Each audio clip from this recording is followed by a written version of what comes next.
बिस्मिल्लाहिर्रहमानिर्रहीम। Dear students, अस्सलाम वालेकुम।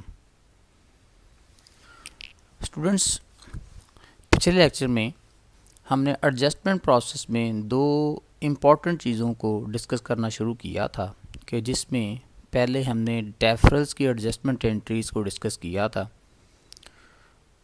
उसी सिलसिले को आगे बढ़ाते हुए लेक्चर 10 बी रिमेनिंग पार्ट, जिसमें आज हम एडजस्टमेंट एंट्रीज़ फॉर अक्रूवल्स की बात करेंगे, इसकी डिटेल आज देखते हैं।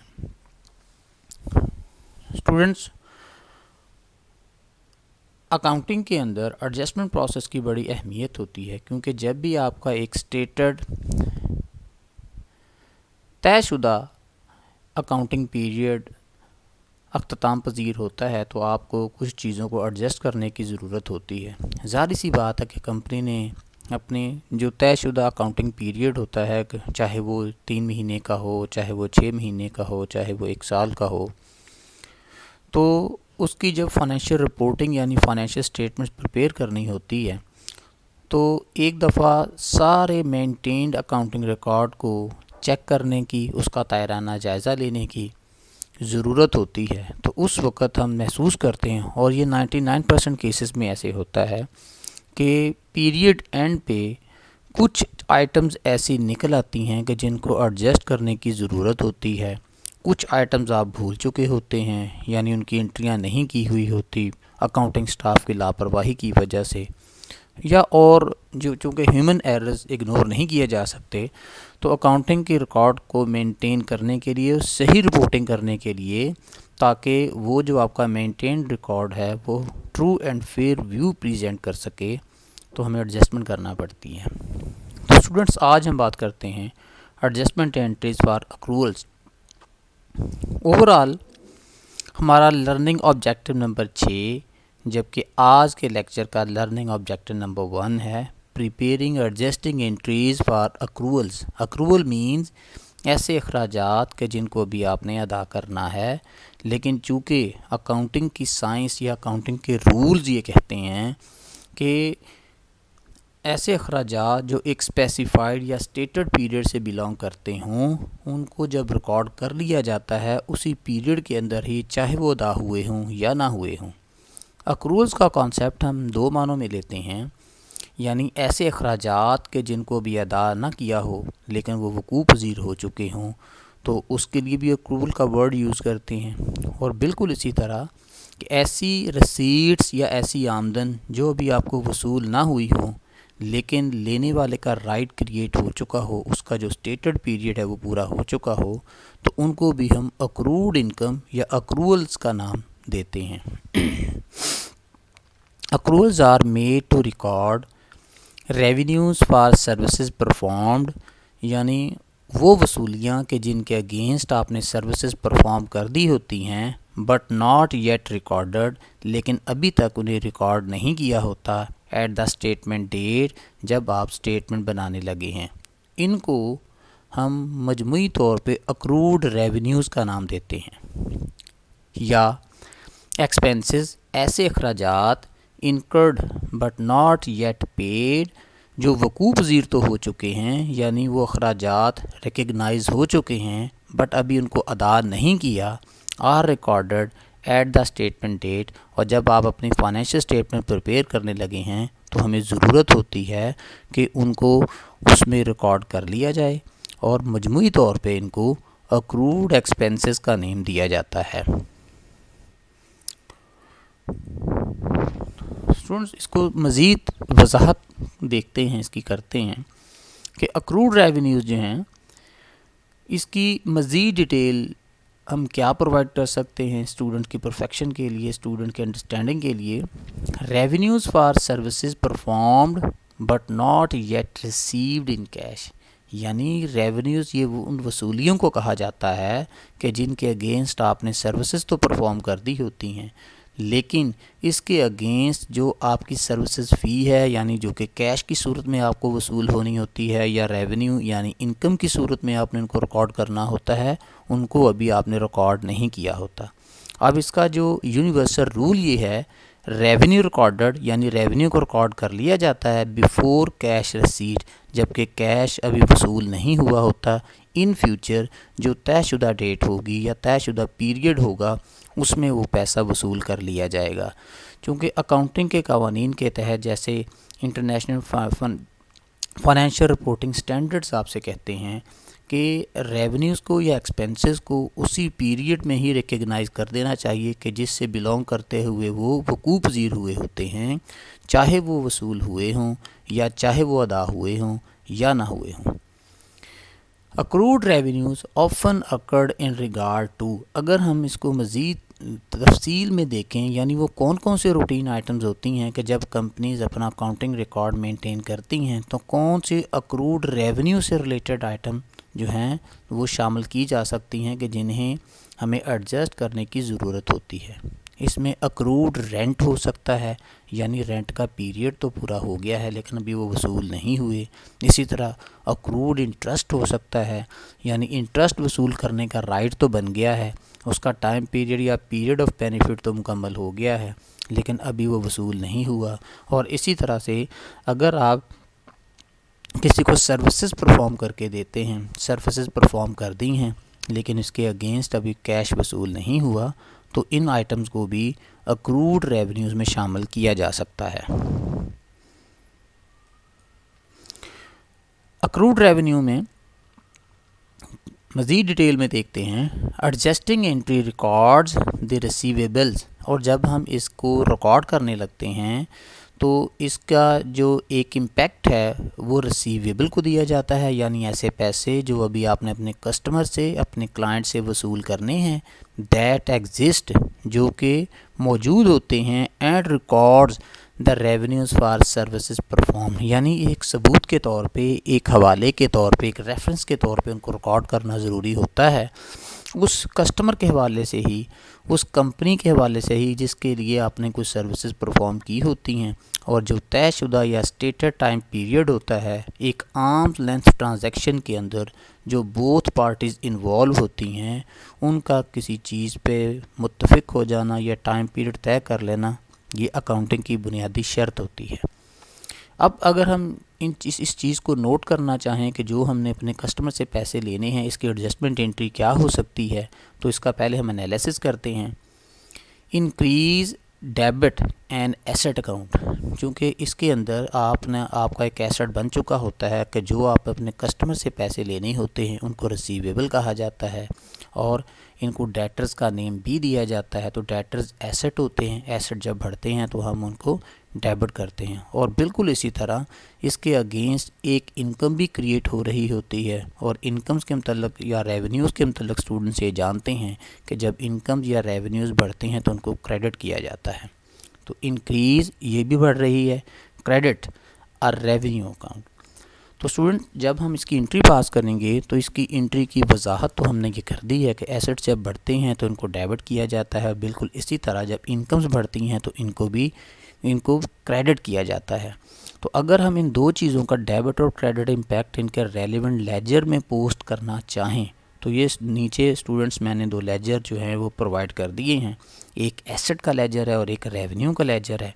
अब as per accounting adjustment entry हम ये देखते हैं कि चूँकि एसेट्स जो हैं वो डेबिट हो रहे हैं तो एसेट अकाउंट की डेबिट साइड पे ही ये अमाउंट शिफ्ट हो जाएगा, और प्लस का साइन ये शो कर रहा है कि एसेट्स में इजाफा हो रहा है। और बिल्कुल इसी तरह एक लेजर जो हमारे पास रेवेन्यू की सूरत में होगा, रेवेन्यूज़ कोई भी हो सकते हैं, रेंट हो सकता है, इंटरेस्ट हो सकता है, ये सर्विसेज परफॉर्म का हो सकता है।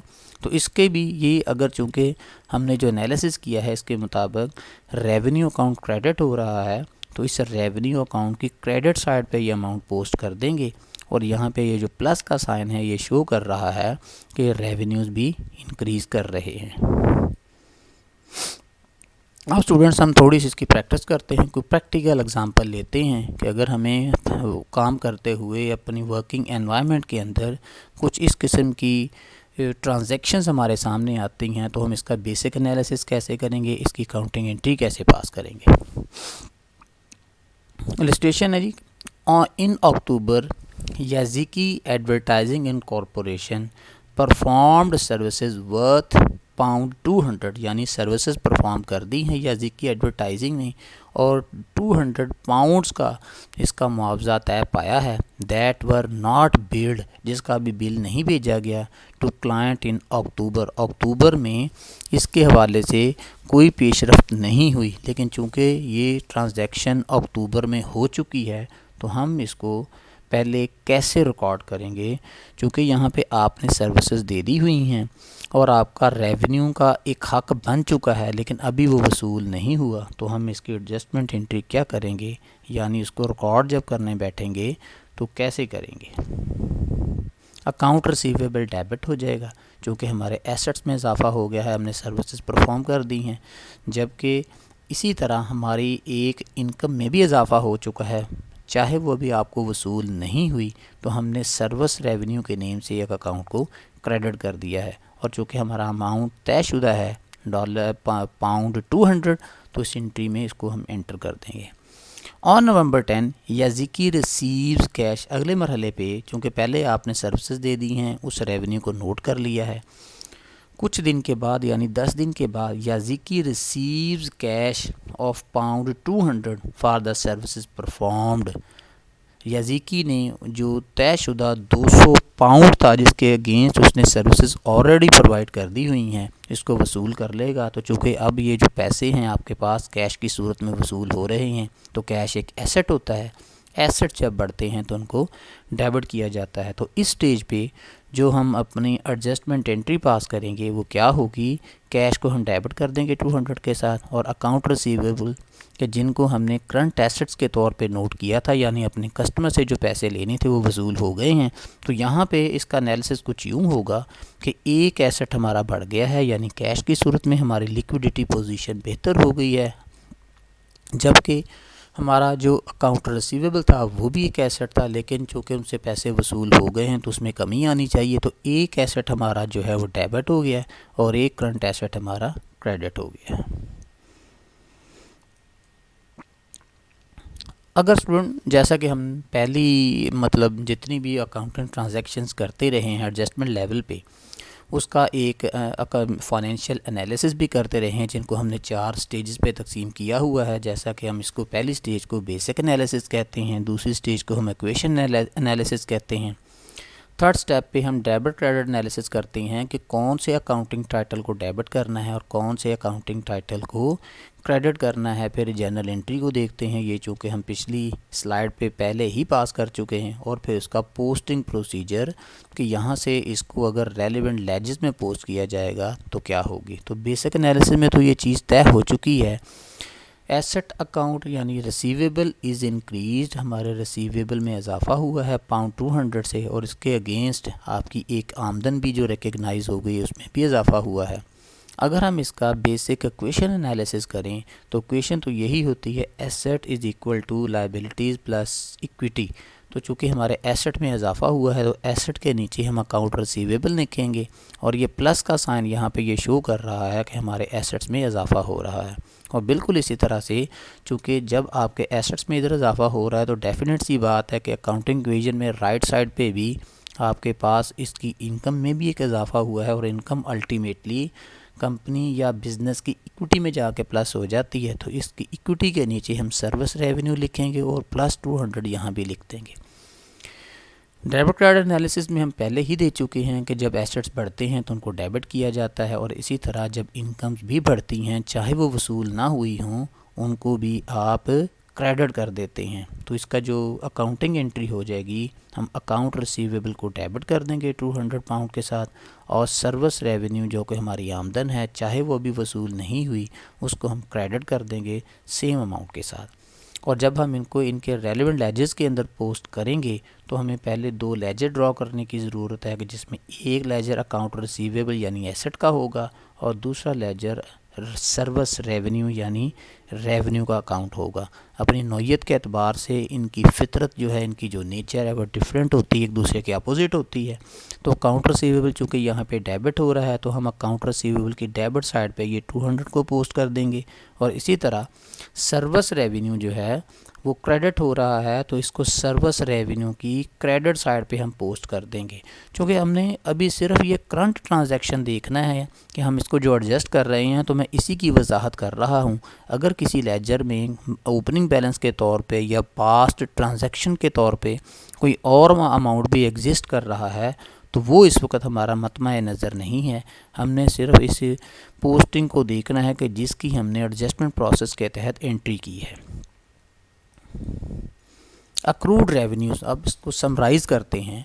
अक्रूड रेवेन्यूज़ को अकाउंटिंग फॉर अक्रूड रेवेन्यूज़ में एग्जांपल्स इसकी समरी पेश करता हूँ कि हमने जिन चीज़ों को अभी तक देखा, जिनको पढ़ा, कि इसके अंदर कौन कौन सी आइटम्स हो सकती हैं। इसमें इंटरेस्ट हो सकता है अक्रूड रेवेन्यूज़ में, रेंट हो सकता है, सर्विसेज परफॉर्म्ड यानी किसी से तयशुदा सर्विसेज परफॉर्म कर दी हैं लेकिन उनसे भी पैसे वसूल होने हैं, इनको हम अकाउंट रिसीवेबल के तौर पे नोट कर लेते हैं, बट नॉट कलेक्टेड, और अभी ये वसूल नहीं हुई। रीजंस फॉर एडजस्टमेंट यानी इनको एडजस्ट करने की वजूहत क्या होती हैं। Services performed but not yet recorded, यानी आपने अपने हिस्से का काम जो अपने कस्टमर के साथ आपने कुछ सर्विसेज परफॉर्म करने के लिए कहा था उसको परफॉर्म तो कर दिया है। ज़ाहिर सी बात, अकाउंटिंग के अंदर जब एक ट्रांजैक्शन या एक अकाउंट या इकनॉमिक इवेंट वकूअ पज़ीर होता है तो उसको रिकॉर्ड करने की ज़रूरत होती है, तो हमने इसको यहाँ पे रिकॉर्ड करना है। अकाउंट्स बिफोर एडजस्टमेंट यानी एडजस्टमेंट करने से पहले ये जो डेटा हमने एडजस्ट किया है उसके करने से पहले हमारे जो इन्वॉल्व अकाउंट टाइटल हैं यानी एसेट अकाउंट या रेवेन्यू अकाउंट, उसकी पोजीशन क्या होती है। एसेट अंडरस्टेटेड होते हैं एडजस्टमेंट करने से पहले, जबकि रेवेन्यूज़ जो हैं ये भी अंडरस्टेटेड होते हैं। और जब हम इनको एडजस्ट कर देंगे तो एसेट की वैल्यू भी बढ़ जाएगी और रेवेन्यू की वैल्यू भी बढ़ जाएगी। और अगर जब हम इसको एडजस्ट कर रहे होते हैं तो उस वक्त हम एंट्री क्या पास करते हैं, तो एंट्री हमेशा यही होगी। जब आप एसेट्स को बढ़ाना चाहते हैं तो एसेट्स डेबिट हो जाते हैं, जब रेवेन्यूज़ को बढ़ाना चाहते हैं तो वो भी क्रेडिट हो जाते हैं।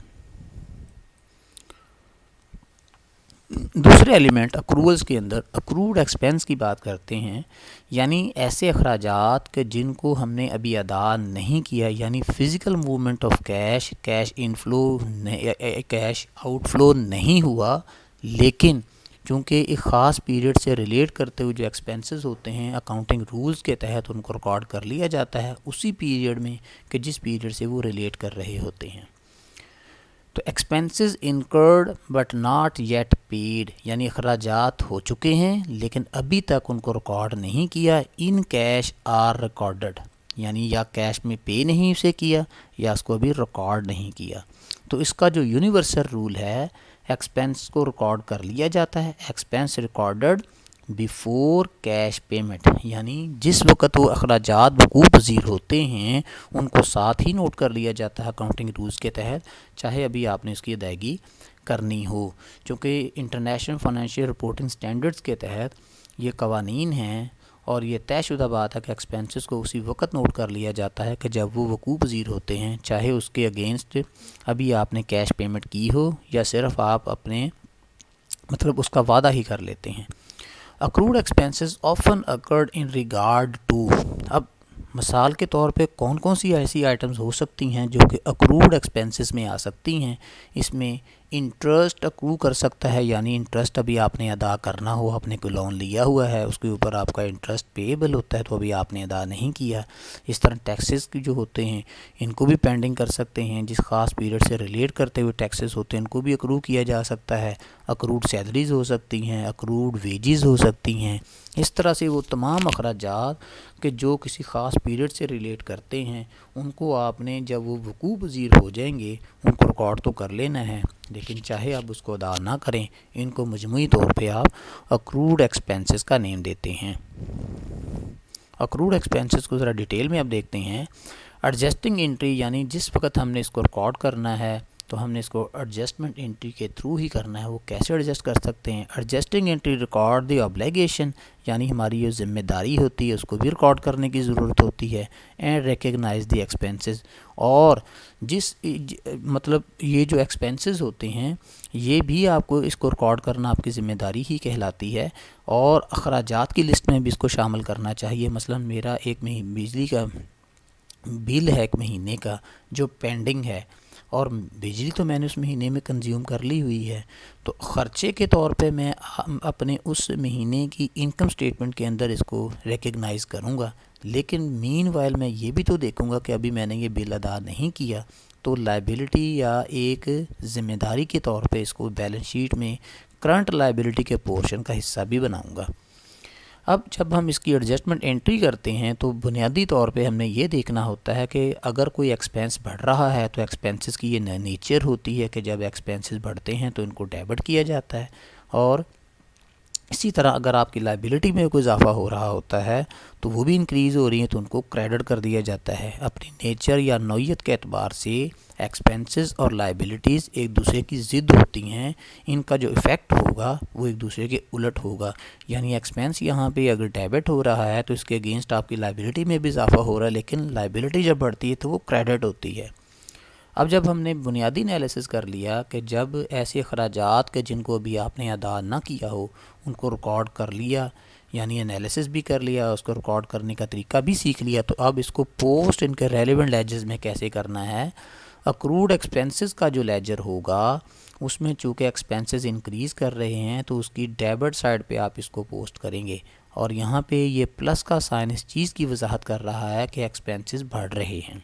इसी तरह जो हमारे पास स्पेसिफिक लायबिलिटी का अकाउंट होगा, चूँकि लायबिलिटी भी यहाँ इंक्रीज़ कर रही हैं तो लायबिलिटी जब इंक्रीज़ करती हैं तो वो क्रेडिट होती हैं, तो इसकी क्रेडिट साइड पे ये अमाउंट पोस्ट करेंगे, और यहाँ पे ये जो प्लस का साइन है वो ये शो कर रहा है कि आपकी जो लायबिलिटी है वो भी इंक्रीज़ कर रही है। लेकिन स्टूडेंट प्रैक्टिकल सिनेरियो में जब हम इनके अकाउंट्स यानी इनके अमाउंट लिखेंगे, इनके फिगर्स लिखेंगे, तो उसके साथ प्लस या माइनस का साइन नहीं देंगे। यहाँ पे चूँकि अलामती तौर पे स्टूडेंट्स को सिखाने की कोशिश की जा रही है कि किस साइड पे ये पोस्ट होंगे, और चूँकि हमने इसकी वजाहत की थी कि एक्सपेंस में भी इंक्रीज़ हो रही है और लायबिलिटी में भी इंक्रीज़ हो रही है, तो इसलिए हम यहाँ पे प्लस का साइन यूज़ कर रहे हैं। लेकिन प्रैक्टिकली जब अकाउंटेंट्स वर्क कर रहे होते हैं फील्ड में तो उन्होंने इसके अमाउंट पोस्ट करने होते हैं डेबिट या क्रेडिट साइड पे, उनके साथ प्लस या माइनस को मेंशन नहीं करना होता। अक्रूड इंटरेस्ट क्या है? अब एक प्रैक्टिकल एग्जांपल देखते हैं। Yazici advertising signed a 3 month note payable, यानी 3 महीने का एक नोट पेएबल साइन किया है in the amount of £5000 on October 1 अक्टूबर को। द नोट रिक्वायर्स याजिकी के लिए ये नोट रिक्वायर करता है टू पे interest eight an annual rate of 12%। ये जो आपने नोट पेबल यानी एक लाइबिलिटी के तौर पे एडमिट कर लिया है जिसका अमाउंट 5000 रुपये है, जिस पे सालाना 12% के लिहाज से इंटरेस्ट पे किया जाएगा। तो पहले तो स्टूडेंट्स हमें ज़रूरत है कि हम इंटरेस्ट की वर्किंग करें, इंटरेस्ट की कैलकुलेशन करें। हमारे पास जो लोन का अमाउंट है वो 5000 है, जिसको हम फेस वैल्यू का नाम देंगे, यहाँ पे हम 5000 लिख लेंगे। फिर एनुअल इंटरेस्ट रेट जो हमें दिया हुआ है वो 12% है, हम एनुअल इंटरेस्ट रेट को यहाँ पे लिख लेंगे। एंड देन इसका टाइम पीरियड लिखेंगे, ये कितनी देर के लिए है। तो यहाँ पे स्टूडेंट्स पहली ही लाइन में शो किया हुआ है 3 मंथ, तो हम time in terms of 1 year को हम 3 मंथ है, तो 3 महीने का तो टोटल पीरियड इस लोन का है, जबकि हम जो इंटरेस्ट पे कर रहे हैं वो 31 अक्टूबर तक, और ये लोन आपने रेज़ किया था 1 अक्टूबर को। तो 1 अक्टूबर से लेके 31 अक्टूबर तक जो आपका टाइम पीरियड है वो 1 मंथ बनता है। तो इस टाइम हॉरिजॉन में 1/12 यानी 1 महीना और टोटल 12 होते हैं, तो इसको यहाँ पे प्रपोर्शनेट पोर्शन शो कर देंगे। तो जब हम इसको सॉल्व करेंगे तो हमारे पास आंसर आता है £50, यानी इंटरेस्ट एक्सपेंस जो है ये अक्टूबर के महीने के लिए रिकग्नाइज़ हुआ £50। तो अब जब हम इसकी एंट्री पास करेंगे तो चूँकि हमारा ख़र्चा बढ़ रहा है तो ख़र्चे जब बढ़ते हैं तो हम इनको डेबिट करते हैं, तो इंटरेस्ट एक्सपेंस डेबिट हो जाएगा 50 पाउंड के साथ, और इसके अगेंस्ट इंटरेस्ट पेएबल एक लाइबिलिटी भी हमारी एग्जिस्ट कर गई है, लाइबिलिटी भी क्रिएट हो गई है और यहाँ पे बढ़ रही है, तो हमने इसलिए इसको क्रेडिट कर दिया है। तो इसकी जो एडजस्टमेंट एंट्री है वो ये होगी, इंटरेस्ट एक्सपेंस डेबिट £50 और इंटरेस्ट पेएबल क्रेडिट £50। अब इसी जैसा कि हम माजी में भी या पीछे हमने जितनी भी चीज़ें देखी हैं, जब भी कोई हमने एडजस्टमेंट एंट्री की है तो उसका बुनियादी एनालिसिस भी किया है, तो इसका भी करेंगे। बेसिक एनालिसिस में ये चीज़ तो तयशुदा थी कि इंटरेस्ट एक्सपेंस जब बढ़ते हैं तो ख़र्चों को बढ़ाते हुए डेबिट किया जाता है, और इसी तरह आपकी एक लाइबिलिटी जो है उसमें भी इजाफ़ा हो गया है और इसको इन फ्यूचर आप अदा करेंगे। जब बेसिक इक्वेशन एनालिसिस करेंगे तो आप देख रहे हैं कि एसेट, इसके अंदर एसेट तो कोई इन्वॉल्व ही नहीं है, यहाँ तो कोई अखराजात जब होते हैं तो उसका इम्पैक्ट ऑर्गेनाइजेशन की या बिज़नेस की इक्विटी पे होता है, और लाइबिलिटी अगर इंक्रीज़ की है तो लाइबिलिटीज़ में लिखेंगे। तो इसमें हमारा सिर्फ ये इक्वेशन की राइट साइड पे ही इम्पैक्ट होगा, यानी लाइबिलिटी साइड पे एक लाइबिलिटी इंक्रीज़ कर गई है तो इसके साथ हम प्लस का साइन कर देंगे, और हमारे एक्सपेंसेस बढ़ गए हैं और अल्टीमेटली एक्सपेंसेस आपकी इक्विटी पे असरअंदाज होते हैं, तो यहाँ पे 50 पाउंड से ये एक्सपेंसेस इक्विटी में से माइनस हो जाएंगे। अगर हम डेबिट क्रेडिट एनालिसिस करते हैं तो हम ये चीज़ पहले ही वाजे कर चुके हैं कि एक्सपेंसेस जब बढ़ते हैं तो उनको डेबिट किया जाता है, और लाइबिलिटीज़ जब बढ़ती हैं तो उनको क्रेडिट किया जाता है। और इसी तरह जब हम इसकी जनरल एंट्री पास करेंगे तो इंटरेस्ट एक्सपेंस 50 पाउंड से डेबिट हो जाएंगे और इंटरेस्ट पेएबल 50 पाउंड से हम क्रेडिट कर देंगे। और जब पोस्टिंग प्रोसीजर की बात होगी तो इस एंट्री के मुताबिक हमें 2 लेजर्स के अंदर इनको पोस्ट करना है। एक हमारे पास लेजर इंटरेस्ट एक्सपेंस का होगा और दूसरा लेजर हमारे पास इंटरेस्ट पेएबल का होगा। तो चूंकि इंटरेस्ट एक्सपेंस यहाँ डेबिट हो रहा है तो इस 50 पाउंड को इंटरेस्ट एक्सपेंस की डेबिट साइड पे यहाँ पे हम पोस्ट कर देंगे, जो कि रेड कलर से मैंने यहाँ पे शो कर दिया है। और इसी तरह इंटरेस्ट पेएबल यहाँ पे 50 पाउंड के साथ क्रेडिट हो रहा है, तो इंटरेस्ट पेएबल यानी लाइबिलिटीज जब बढ़ती हैं तो क्रेडिट होती हैं, तो क्रेडिट साइड पे हमने ये 50 पाउंड का अमाउंट शिफ्ट कर दिया है। अक्रूड सैलरीज एंड वेजेस यानी ऐसी तनख्वाहें जो आपके मुलाजमीन ने आपके लिए वर्क कर दिया है और उसको भी आपने अदा करना है। Yazici paid salaries and wages on October 26। The next payment of salary will not occur until November 9। अगली जो अदायगियाँ हैं 15 दिन के बाद यानी 9 नवंबर को होंगी। The employees receive total salaries of £2000 for a 5-day work week, यानी एक हफ्ते में अगर वो 5 दिन काम करते हैं तो उनको £2000 अदा किया जाता है, और 400 पर डे। और अगर इसका एनालिसिस करें तो 5 दिन के मुताबिक ये पर डे £400 ये बनते हैं।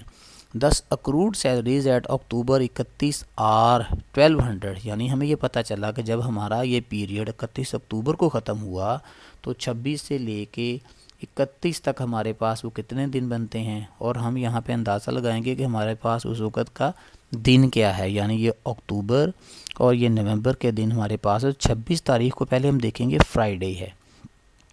अब यहाँ पे स्टूडेंट ये चीज़ याद रखने की है कि हमारे वर्किंग डेज़ कितने बनते हैं कि जिनको हमने 31 अक्टूबर को जाके जिनकी अदायगी करनी है।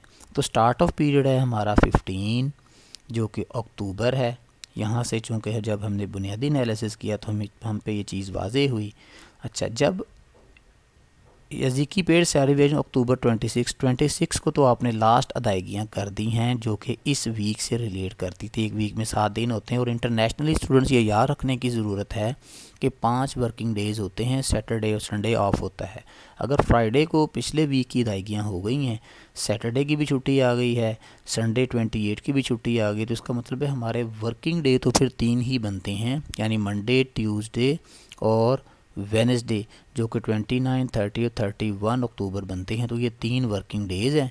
तो इसका जब हमने एनालिसिस किया पर डे पे अगर हमने £400 बनाए हैं और हमारे वर्किंग डेज़ 3 हैं, तो इनको जब मल्टीप्लाई किया तो टोटल हमारे ये बनते हैं 1200।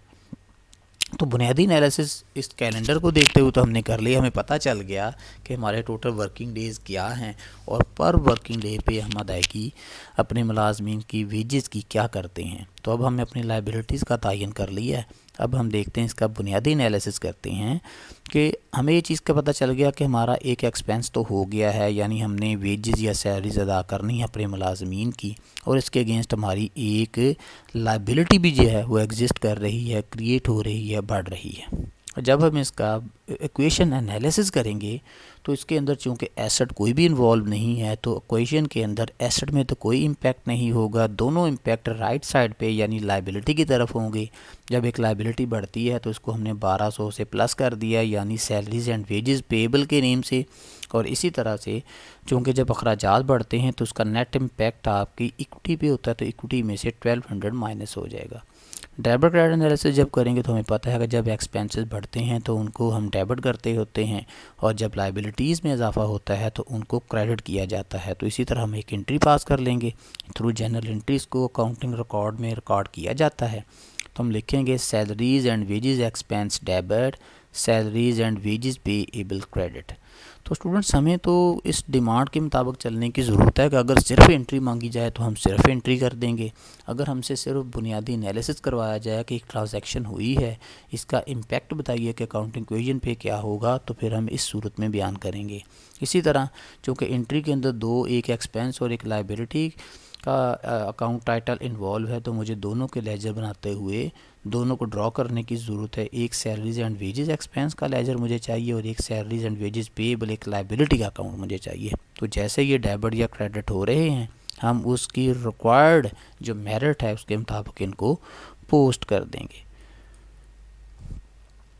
समराइज़ करते हैं जिसको अक्रूड एक्सपेंसेस को, यानी ऐसे अखराजात को जो अपने टाइम पे वकूफ़ पज़ीर तो हो जाते हैं लेकिन उनको अभी अदा नहीं किया होता। इसमें कौन कौन सी चीज़ें शामिल हो सकती हैं? इसमें इंटरेस्ट शामिल हो सकता है, इसमें रेंट शामिल हो सकता है, इसमें वेजेस एंड सैलरीज शामिल हो सकती हैं।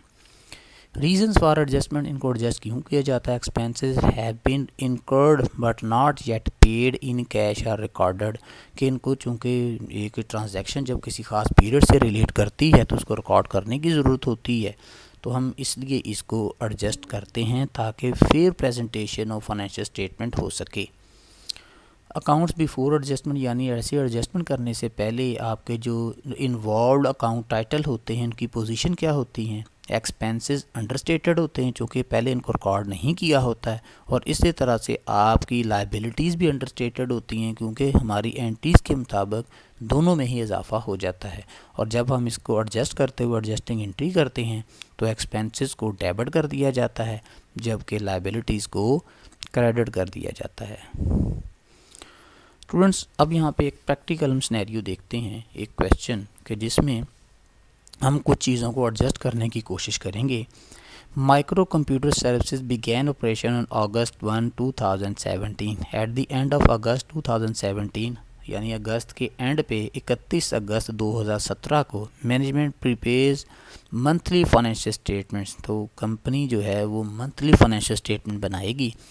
जब स्टेटमेंट्स बनाने लगे तो कुछ डिस्क्रिपेंसीज़ का पता चला, कुछ ऐसी आइटम्स का जिनको एडजस्ट करने की ज़रूरत है। ये 3 एडजस्टमेंट एंट्रियाँ दी हुई हैं। At August 31 the company owed its employees $8,000 in salaries and wages that will be paid on September 1। यानी पता चला कि कुछ अभी सैलरीज और वेजेस जो हैं अभी अदा करने वाली हैं, जो कि 1 सितंबर को करेंगे। इसी तरह दूसरी एडजस्टमेंट है, on August 1 the company borrowed $3 lakh from A local bank on 15-year mortgage, यानी गिरवी रखवा के 15 साल के लिए एक 3 लाख येन का कर्जा लिया है। The annual interest rate is 10%, इसका इंटरेस्ट रेट 10% है। रेवेन्यू फॉर सर्विसेज परफॉर्म्ड, आपने सर्विसेज परफॉर्म कर दी हैं, इसके अगेंस्ट अभी आपने वसूलियाँ करनी हैं, बट अनरिकॉर्डेड, इसको अभी रिकॉर्ड नहीं किया। फॉर अगस्त टोटल येन 11,000, यानी आपने सर्विसेज दे दी हैं 11,000 येन की, उसको भी वसूल नहीं किया। तो स्टूडेंट्स इनको आपने एडजस्ट करना है, रिकॉर्ड करना है, प्रिपेयर एडजस्टिंग एंट्रीज। अब वन बाय वन हम ये देखते हैं इनको। ये तीनों एडजस्टमेंट एंट्रीज जो कि ट्रांजैक्शंस हैं, इसको हमने यहाँ पे लिख लिया है, और ये दरमियान में जो खाली स्पेस छोड़ी है अब यहाँ पे इनकी हम एंट्रीज पास करेंगे। तो पहली एंट्री को देखते हैं। At August 31 the company owed its employees 8,000 in salaries and wages that will be paid on September 1, यानी 8,000 31 अगस्त को पता चला कि कुछ एम्प्लॉइज़ ऐसे हैं कि जिनकी सैलरीज़ और वेजेस अभी आपने अदा करनी है और उनका टोटल अमाउंट 8,000 येन बनता है। तो इसको जब रिकॉर्ड करेंगे तो यहाँ हमें पता चल रहा है कि एक हमारा एक्सपेंस बढ़ रहा है 8,000 रुपये से, और इसी तरह एक 8,000 येन से हमारी लाइबिलिटी में भी इजाफा हो रहा है। तो जब हम इसकी एंट्री पास करेंगे तो वो कुछ यूँ होगी, salaries and wages expense debit, खर्चे बढ़ रहे हैं 8,000 से, और इसी तरह एक लाइबिलिटी भी बढ़ रही है। तो लाइबिलिटीज़ जब बढ़ती हैं तो उसको क्रेडिट करते हैं। तो सैलरीज़ एंड वेजेस पेएबल 8,000 से हम क्रेडिट कर देंगे। अब आते हैं हम दूसरी ट्रांजैक्शन की तरफ। On August 1 the company borrowed yen 3 lakh from a local bank on a 15-year mortgage, the annual interest rate 10%। पहले तो हम इंटरेस्ट की कैलकुलेशन करेंगे और फिर उसको 12 पे तकसीम कर देंगे, यानी एक महीने का इंटरेस्ट हमारा निकल आएगा। इसकी जो एंट्री होगी वो इंटरेस्ट एक्सपेंस यानी एक ख़र्चा बढ़ गया है और इसके अगेंस्ट एक लाइबिलिटी में भी इजाफा हो गया, तो इंटरेस्ट पेएबल को हम क्रेडिट कर देंगे।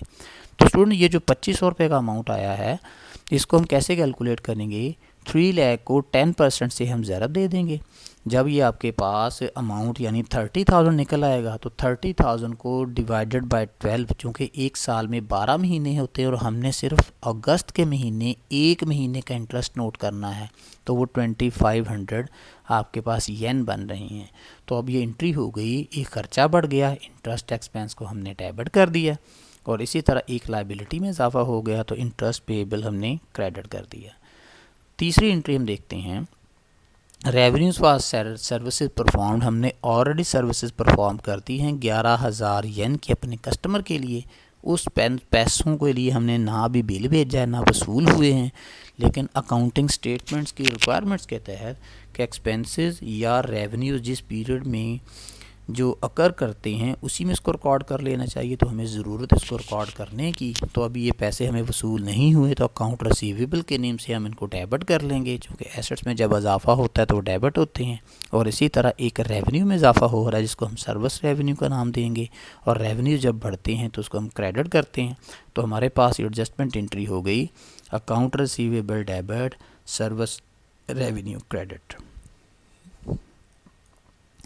स्टूडेंट्स ये जो तमाम डिस्कशन हमने की है इसकी हम एक समरी पेश करते हैं, क्योंकि हमने 4 किस्म की चीज़ों को रिकॉर्ड करना, 4 किस्म की आइटम्स को एडजस्ट करना यहाँ पे सीखा। एडजस्टमेंट प्रोसेस के अंदर 4 किस्म की एडजस्टमेंट एंट्रियाँ होती हैं कि जिसमें हम प्रीपेड एक्सपेंसेस को एडजस्ट करते हैं, अनअर्न्ड रेवेन्यूज़ को एडजस्ट करते हैं।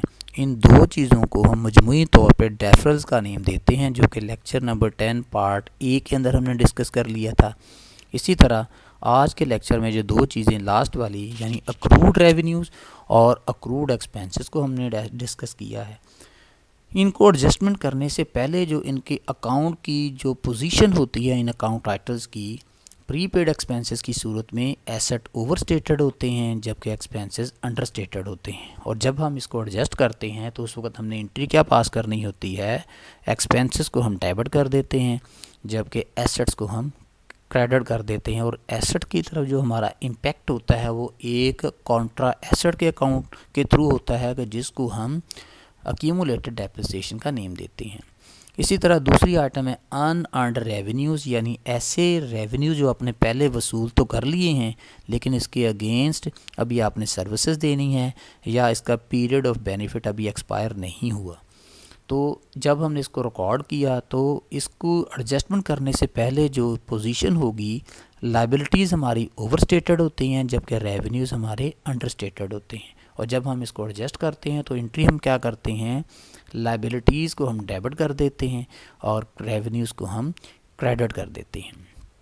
इसी तरह जब हम अक्रूड रेवेन्यूज़ की बात करेंगे, यानी ऐसी वसूलियाँ कि जिनको भी हमने वसूल करना होता है, यानी ऐसी आमदन जो आपका राइट तो बन चुकी होती है लेकिन अभी उसको वसूल नहीं किया होता, तो इसको वसूल करने से पहले या इनको रिकॉर्ड करने से पहले हमारे अकाउंट्स की जो पोजीशन है वो ये होती है कि एसेट अंडरस्टेटेड होते हैं और रेवेन्यूज़ भी अंडरस्टेटेड होते हैं। और जब हम इसको एडजस्ट करते हैं एसेट्स को डेबिट कर दिया जाता है जबकि रेवेन्यूज़ को क्रेडिट कर दिया जाता है। अक्रूड एक्सपेंसेस की सूरत में यानी ऐसे अखराजात कि जिनको हमने अभी अदा नहीं किया होता लेकिन हमारी लाइबिलिटी क्रिएट हो चुकी होती है, हमारे अखराजात की लिस्ट में अखराजात का इजाफ़ा हो चुका होता है। तो इनको नोट या एडजस्ट करने से पहले हमारे अकाउंट्स की एडजस्टमेंट ये होती है, पोजीशन ये होती है कि एक्सपेंसेस अंडरस्टेटेड होते हैं, लाइबिलिटीज़ भी अंडरस्टेटेड होती हैं, और जब हम इसकी एडजस्टमेंट एंट्री पास करते हैं तो एक्सपेंसेस को डेबिट कर दिया जाता है और लाइबिलिटीज़ को क्रेडिट कर दिया जाता है। तो स्टूडेंट्स, आज का हमारा जो सेशन था कि जिसके अंदर हमने एडजस्टमेंट प्रोसेस का सेकंड फेज़ के जिसको हमने अक्रूवल्स का नेम दिया था वो मुकम्मल हुआ। इसमें हमने अक्रूड रेवेन्यूज़ और अक्रूड एक्सपेंसेस को एडजस्ट करना सीखा। अगले लेक्चर के साथ इसकी प्रैक्टिकल एक्सरसाइज के साथ हाज़िर होंगे। तब तक के लिए इजाज़त दीजिए। अल्लाह हाफ़िज़।